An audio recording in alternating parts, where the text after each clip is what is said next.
CMC salon में 34 वर्ष महिला के साथ में किस करने का मामला हुआ उजागर।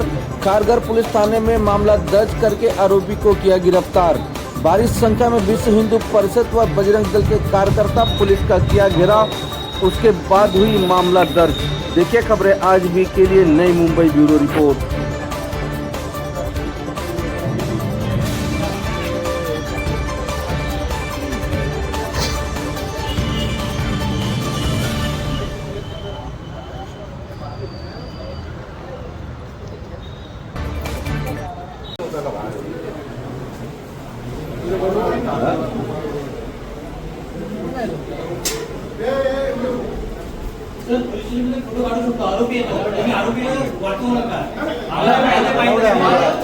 हिंदू विधीचा परिषदेचा मी सदस्य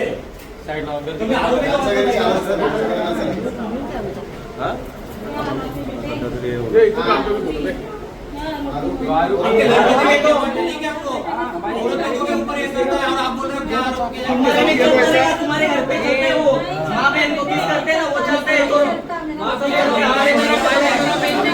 सब एक दूसरे के साथ करो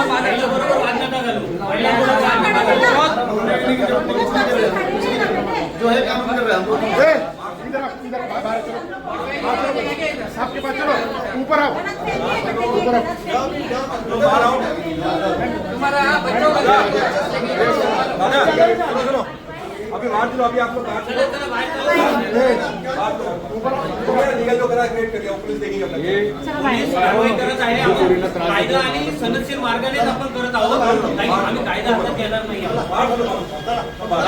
आधी किती असं केलं मॅटर नाही हा उघडच दादा बाहर चलो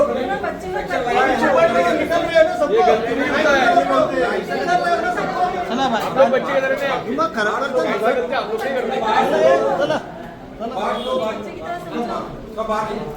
सब बात तो लीगल सेक्शन लगे है ना, वो अपने पुलिस कार्रवाई करेगी, अपना रोल नहीं है। चलो सब लोग चलो बाहर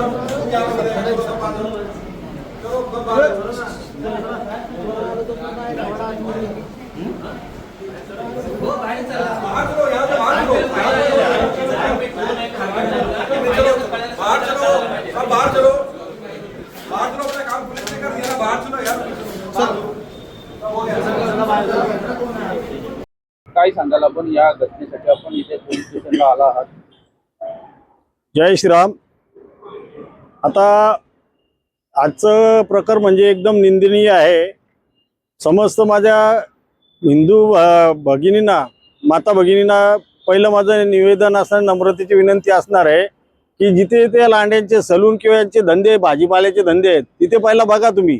यांनी जिथं जाईल तिथं थूक जिहाद, मूत्र जिहाद, लँड जिहाद हे सगळा प्रकार चाललेला आहे। आणि आजही आमची भगिनी तिचं आम्ही कौतुक करावं असं वाटतं आणि तिला खरोखर एक रणरागिणी म्हणून आम्ही संबोधितो का की यांचे जे प्रकार आहेत ते बऱ्याच ठिकाणी वेगवेगळ्या पद्धतीने। आज तुम्हाला सांगतो जे सलूनमध्ये त्या भगिनीला सांगितलं तुमचं केस स्ट्रेटनिंग केलं, स्ट्रेटनिंग केल्यानंतर त्यांना जो फेस पॅक लावायचा त्या निमित्तानं डोळे झाकायला सांगितले, फेस पॅक लावला आणि फेस पॅक लावल्यानंतर तिच्या किस केलेली। म्हणजे आज तिथं जो प्रकार जर त्याने ते व्हिडिओ रेकॉर्ड केला असता ती किस केलेली आणि नंतर मग त्या भगिनीला ब्लॅकमेल केलं असतं, पण ती भगिनी तिथे न थांबता तिने तिच्या घरच्यांना सांगितलं, घरच्यांनी आपल्या समस्त हिंदू बांधवांना सांगितलं आणि मग इथं आल्यानंतर काही शासकीय अधिकारी पण अगोदर तसे तारा देत नाही, पण आमचं समस्त जमाव बघितल्यानंतर समस्त हिंदू जनजागृती झाल्यानंतर इथं संघटनेचे कार्यकर्ते आल्यानंतर त्यांनी सहकार्य करून आज तिथे कारवाई झालेली आहे। या कारवाईच्या निमित्तानं मी समस्त हिंदू बांधवांना भगिनींना हेच सांगू इच्छितो की आपण सांगतो का जातपात नाही, जातपातीचा विषय येत नाही, कारण हे जे आहेत ना हे यांना शिकवण जी दिलेली आहे ती मदरशामधून अशाच प्रकारे दिली जातो। आपल्या हिंदू आया बहिणींना आपल्या हिंदूंना बाटवायचं कसं हे सगळं त्यांना पद्धतशीर शिकवलं जातं आणि हे प्री प्लॅन करूनच करत असतात। ही घटना तो एक धंदेवाला आहे आणि त्याच्याकडनं चुकून झालेली आहे असा यातला भाग नाही, त्यांचं ते ठरवून असतं आणि या गोष्टीपासून प्रत्येकाने सावध राहावा। माता भगिनी हीच माझी नम्रतेची विनंती आहे। काय घटना घडली आहे त्या घटनेसाठी आपण सर्व इथे पोलीस स्टेशनला जमला आहात? ॲक्च्युली माझा एक मित्र आहे इथे, त्याची वाईफ तिचं सासर आहे इकडे, आम्ही डोंबिवलीला राहतो सगळे आणि माझ्या मित्राचे वाईफचं सासर इकडे खारघरमध्ये, तर त्या इकडच्या एका सलूनमध्ये आलेल्या।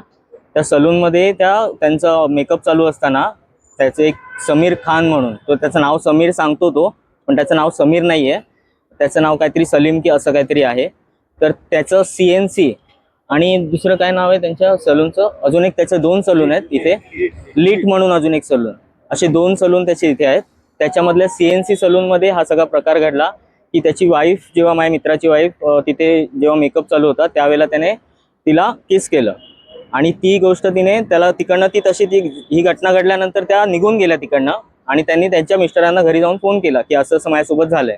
मग आम्ही तिकडे येऊन त्या सलूनवाल्याला विचारणा केली तर तो आम्ही असं नाही आहे, हे नाही वगैरे तो हे करायला लागला. नंतर आम्ही त्याला विचारलं तर तो बोलला हो माझ्याकडनं चुकी झाली आहे. तेव्हा आम्ही पोलीस स्टेशनला फोन केला आणि पोलिसांना बोलवून घेतलं तिथे आणि त्याला पोलिसांच्या ताब्यात दिलेलं आहे. या घटनेचा FIR दाखल झाला आहे का? या घटनेचा FIR दाखल झालेला आहे. आपले इकडचे सुरुवातीला थोडं हे झाला त्रास, पण नंतर आपले विश्व हिंदू परिषदेचे आणि बजरंग दलाचे कार्यकर्ते आणि पदाधिकाऱ्यांनी आपल्याला इथे येऊन मदत केली. त्यानंतर पोलिसांवरती थोडं प्रेशर झाल्यानंतर त्यांनी इकडे व्यवस्थित FIR वगैरे दाखल करून घेतलाय आणि त्याच्यावरती गुन्हा दाखल केलेला आहे. या घटनेनंतर पीडितेची मानसिकता कशी आहे? त्या म्हणजे खूप आता त्या मनातनं खूप खचलेल्या आहेत.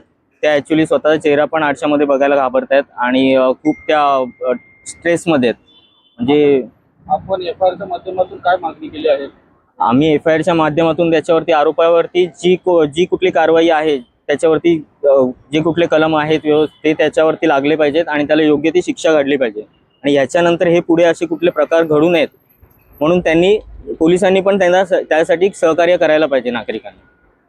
गोष्ट सांगायची होती की मला आपल्या ज्या महिला आहेत, आपल्या भगिनी आहेत, त्यांना ही गोष्ट अजून एक सांगायची होती की आपण पण ज्या वेळेला कुठल्या सलूनमध्ये जातो, कुठल्या पर्सनल याच्यासाठी जातो, त्यावेळेला आपण कुठल्या सलूनमध्ये जात आहोत, आपण तिकडची माणसं कोण आहेत, कुठल्या मानसिकतेची आहेत, या सगळ्या गोष्टीचा विचार करून त्याच्यानंतरच तिथे जावं. कारण ही घटना घडली ती आज एकासोबत घडली. आज त्यांच्यामध्ये तेवढी डेअरिंग होती म्हणून ते तिथपर्यंत पोहोचले. त्यांनी घरामध्ये सांगितलं किंवा बाकीच्या लोकांना आपण सांगू शकलो. पण काही महिला आपल्या अशा आहेत, काही भगिनी अशा आहेत की ज्या घरामध्ये शांत कुठल्या गोष्ट घडल्यानंतर बाहेर घरी येऊन शांत बसतात आणि त्या कोणाला सांगू शकत नाहीत.